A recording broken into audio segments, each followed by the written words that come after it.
You're listening to Quantum Conversations with Karen Curry Parker. Join us as we explore new frontiers in consciousness, science, and evolution. And now here's your host, Karen Curry Parker. In an orderly universe, everything unfolds in a systematic and natural way. In our human story, we live in an orderly universe, but we have the freedom to choose to be connected to this order or not. In this very special quantum conversation, I chat with Professor Ervin Laszlo. Professor Laszlo's biography is long and inspires deep respect. He received the Sorbonne's highest degree, a doctorate in letter and human sciences. He's lectured and taught at various U.S. universities, including Yale, Princeton, Northwestern, the University of Houston, and the State University of New York. He's run global projects at the United Nations Institute for Training and Research and at the request of the Secretary General. László's research led him to the discovery of the Akashic Field, which is the subject of his new book, The Immutable Laws of the Akashic Field, Universal Truths for a Better Life and a Better World. As the author of more than 100 books, Professor Laszlo shares with us the dire need for humanity to return to ourselves, to our connection with the natural order that is life's intelligence. László argues that we are at a crucial time on the planet, and choosing to live in harmony with the world and the order that emanates from what he calls the source. This connection will spare us and future generations from the pain and divisiveness that has the potential to destroy us all. In an open letter to his followers, Professor Laszlo writes, "We are in the midst of a bifurcation, a critical period of change and transformation. We are at the cusp of a health crisis and are nearing the crisis point in the economy as well as in the ecology and in the system of human societies. To wind up the health crisis and to tackle the multiple challenges we face, we must learn to think and act differently. We must take a new path. Fortunately, we need not select that path randomly on the basis of trial and error. We can be guided by a deep and real, but largely unsuspected source. We are intrinsically oriented towards wholeness and love and are linked to each other and the universe. Join me for a powerful conversation that will instill in you a sense of urgency, but also hope, as we face the challenges of our own evolution in consciousness."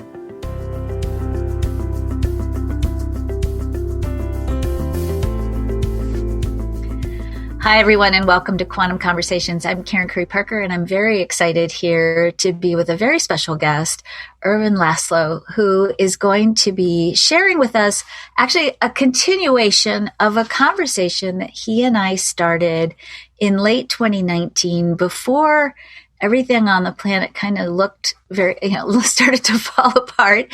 We're going to be discussing his book, Reconnecting to the Source, and really exploring what's going on the planet right now. So, Ervin, the last time we talked about why it's so important as a group of people on this planet who have a purpose, I believe, to move the evolution of humanity forward, why it's so important to reconnect ourselves back to source as an essential first step in engineering the evolution of a sustainable and peaceful world.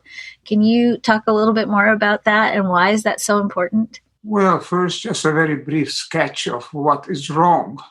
A lot of things are wrong, but they have a common source, I would say.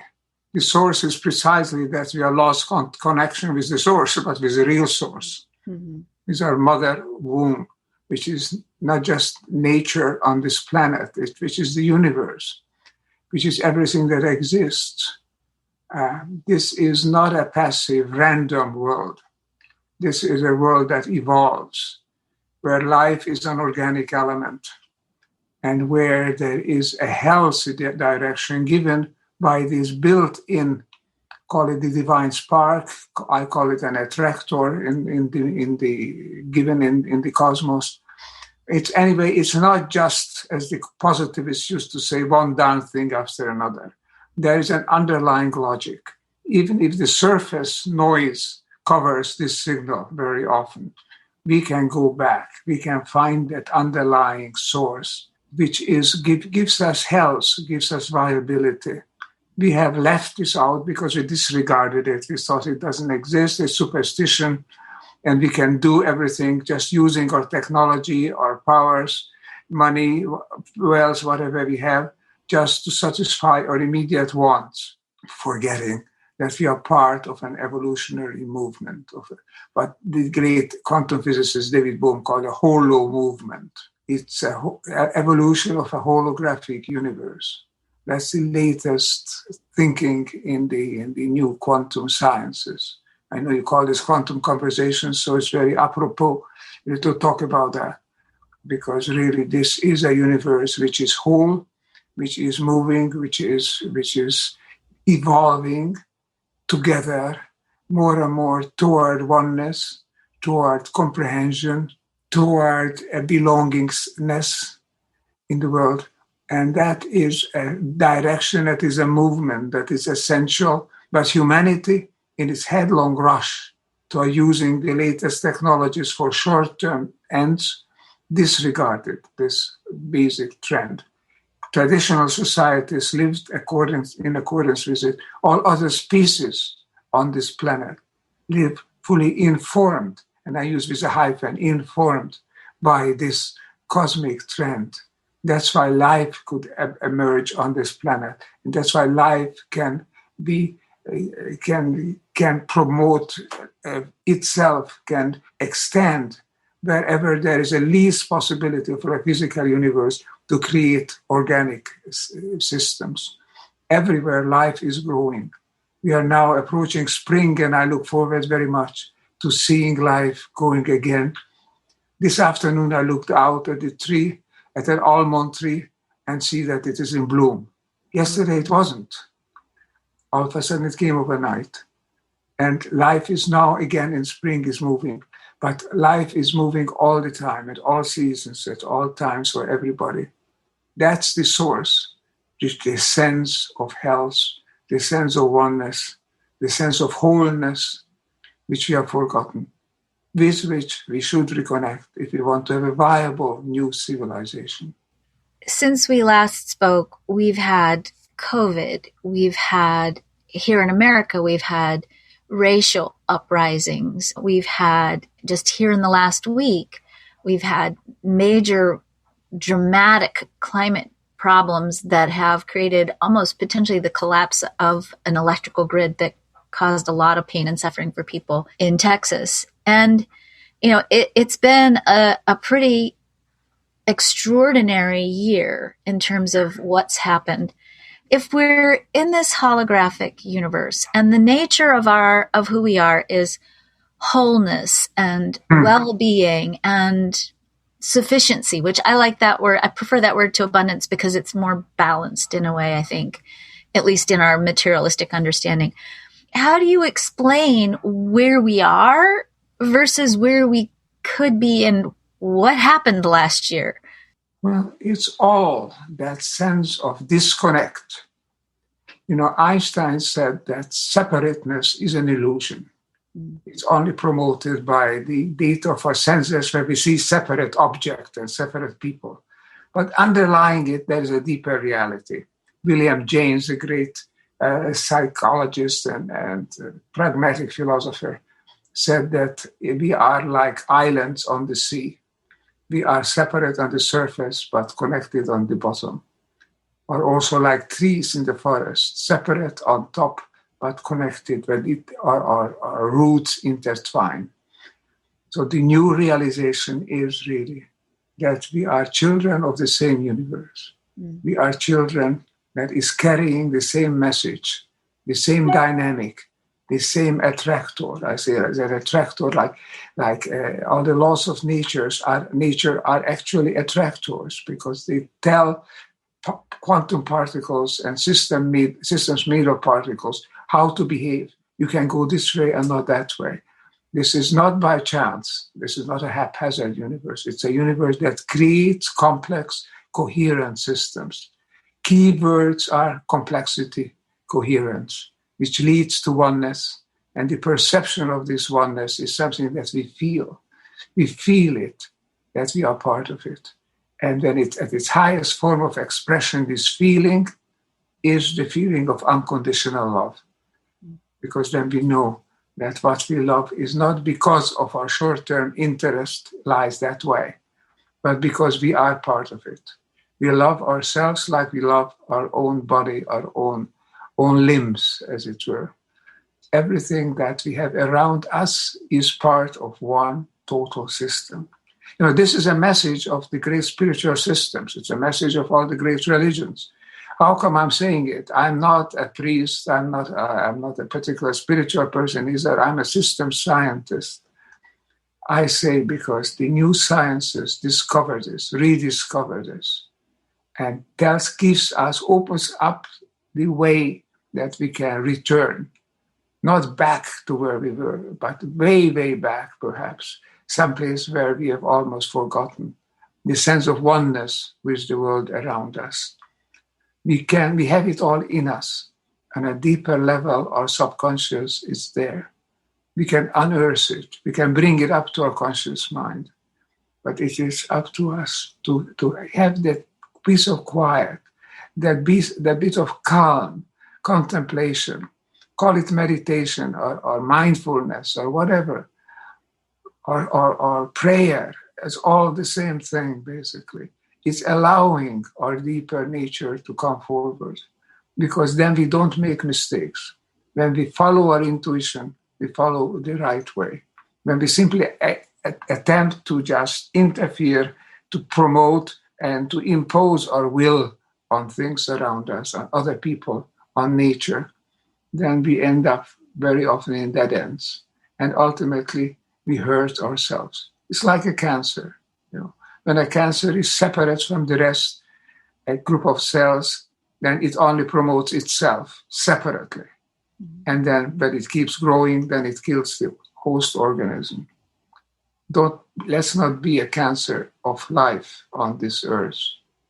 Let's go back to the source, to the wholeness which is there, which the quantum sciences tell us is in the universe. Nothing is separate. Nothing is disconnected, and therefore nothing is by chance either, because everything is connected to everything else. You can't have anything that happens purely by chance, purely accidentally. Everything is part of a network. We have the experience with networks of communication, of information.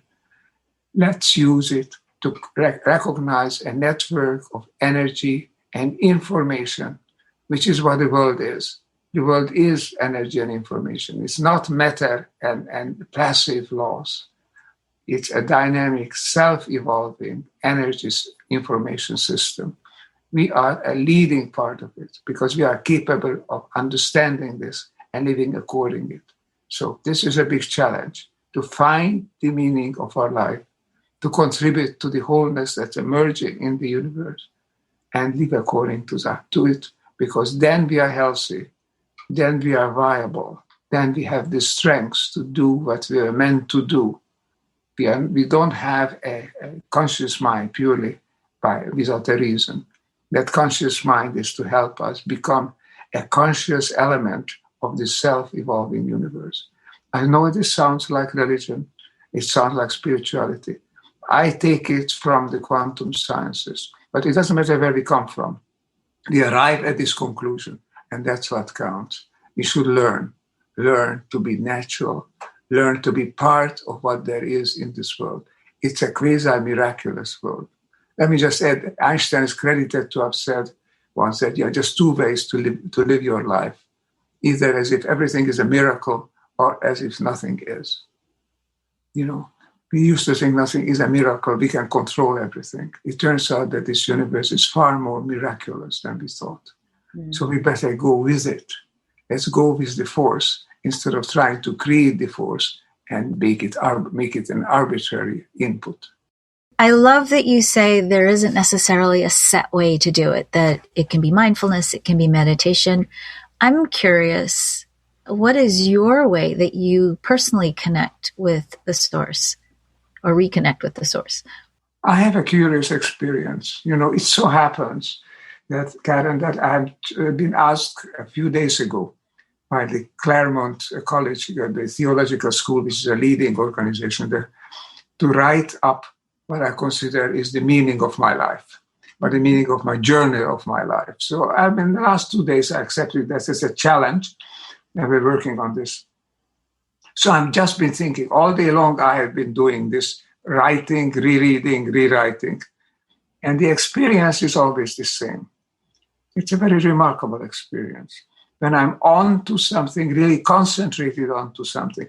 Because when I write, it's a kind of meditation. I don't see the keyboard. I don't see the screen. I don't look anywhere. And afterwards, sometimes I'm amazed what I've written, both because it's full of mistakes and both because it's sometimes surprisingly point into the good point. But when I do that, then I'm part of this famous experience, which is sometimes we call the flow experience. I don't find myself here and now in a given fixed place. I don't find that time is going as the small minute hand of the hour of the clock would show it that it goes. Sometimes I'm amazed how I just sit down and it's already lunchtime. I sit down after lunch and it's already supper time. I have no sense of time. But what happens in between, at the optimum case, is that something meaningful emerges. It has to be rewritten, reread, rewritten again, dozens of times. But something is coming through. And that something didn't come from me, it's not coming from me, it's coming through me. And I want to communicate that. I want to have that come out, come forth, tumble out onto the screen or onto the page. So that's my experience. And this is how I meditate, by trying to work out an idea, getting an idea, which comes to me sometimes when I'm still asleep or half asleep, or when I walk in the forest or by the beach. And then these things sometimes just pop up. And I say, my goodness, that sounds intriguing, so let's try to think what it leads to. And that's how my books, my writings are born. Not because I set out to write it, but because I allow it to come to me. And then I just work it out. So you ask, what is my way? That's my way. What do you think is the most important thing that the world needs to do right now to catalyze, if you will, a return to that source state? What can we each do on a personal level to bring ourselves into harmony with source? Well, ask yourself, whatever you do, whatever you think, is this conducive to development, to growth, to evolution? Does this allow other people to grow and develop, to evolve in their own right? Or does it simply just promote a personal ambition and aspiration which may or may not be fitting with the rest of the world around you? Try to live as if you know that everybody else also needs to live. Create a livable space on this planet. This is a marvelous planet. This has everything that we need. We could create a kind of a paradise on Earth. This Earth is capable of it. But we have subverted it. So what we need to do is recognize it's not just nature, it's also society. It's also a culture. The great classical cultures lived much more aligned. The culture of the American Indians, I'm sure you have a lot of them in your area where you live in America, in the Indian tradition. I know they respect the world around them. They try to live in accordance with it. What I try to do in my own way, whatever I can do to help, is to point out that living aligned with nature in its deepest sense is not arbitrary. It's the way to health. It's the way back to normalcy. That famous normalcy that people ask, how do we get back to normalcy? You don't get back to the normalcy what we had because that was not normal. That was abnormal. We have to get back to a new normalcy that is a deeper normalcy or much older normalcy, perhaps. So what you can do is try to live responsibly, live so that you can allow other people to live as well. That, to me, is the main ethical motto. We are 7.7 billion people, more or less, on this planet. We all need to live. We are all part of it. We all are conscious, living, feeling human beings. And there is the world around us, which is a living and evolving world. If it's not as conscious in a rational, intellectual sense as we are, yes, but every bug is a living thing. Every tree is. All of nature is living. It's not a passive thing. So what can we do? Try to feel yourself back into what there is. You know, the Japanese now have picked up again an old spiritual custom, forest bathing. Mm-hmm. They go into the forest and they try to feel themselves. So they're immersed in that forest with the trees, try to feel oneself being part of it. If you live in a beautiful environment, that's easy to do. If you live near a sea, it's very easy to do. But wherever you go, even in a city, one can do it. Because you look up at the sky, someplace you will see the sky, even between skyscrapers, and try to see the clouds and try to see how it's all moving. And the day can be a beautiful day, even if it's a transitory rain and storm. Afterwards comes the new dawn, and live in anticipation of that, live in accordance with that, live a new life, a new epoch, a new civilization. I call it a new paradigm, taking it from science, this term. A new paradigm is a completely new way in which we conceive of who we are and what the world is. We need that. But this new way is also the old way. It's just not the way where we thought we can dominate everything. And all that counts is making money, more money than the other fellow, being powerful, more powerful than any possible adversary. If that's all we do, hunt for that, then don't be surprised that we destroy the system of which we are a part. So let's get back. That's why I titled my recent book, Reconnecting to the Source. It's the message. The source is what we are. It's in you and in me. We can reconnect to it, and if we do well for ourselves, we do well for others. Beautiful. That is probably the best place, I think, for us to stop. Let's make this message simple and clear. Reconnect to the source. Remember that you're part of a system, that your part of the system impacts the rest of the system, so live accordingly. You can get Ervin Laszlo's book, Reconnecting to the Source, on Amazon and other book outlets. It's pretty easy to find. Amazing book, and a very, I think, just probably the most important message we can embrace right now, particularly when I think so many of us are trying to find hope and trying to find what do we do. And maybe the doing part first is getting back into alignment with being the full expression of who we are. So thank you for joining me on this beautiful evening in Tuscany where you are. And I am a little jealous of your blooming almond tree, but we'll get there here too. So It'll come. Yes, thank you. Thank you so much for joining us. I really appreciate you taking the time. Thank you indeed for this conversation. We need this kind of discussion because that's what hopefully it's meaningful for people. And then they not only just picked it up, they also begin to live it.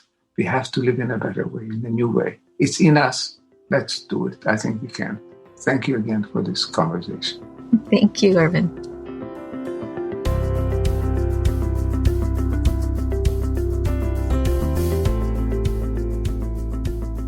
Grasping the message that we are all connected and part of an intelligent system that creates with a sense of order and predictability is essential at this crucial choice point in time.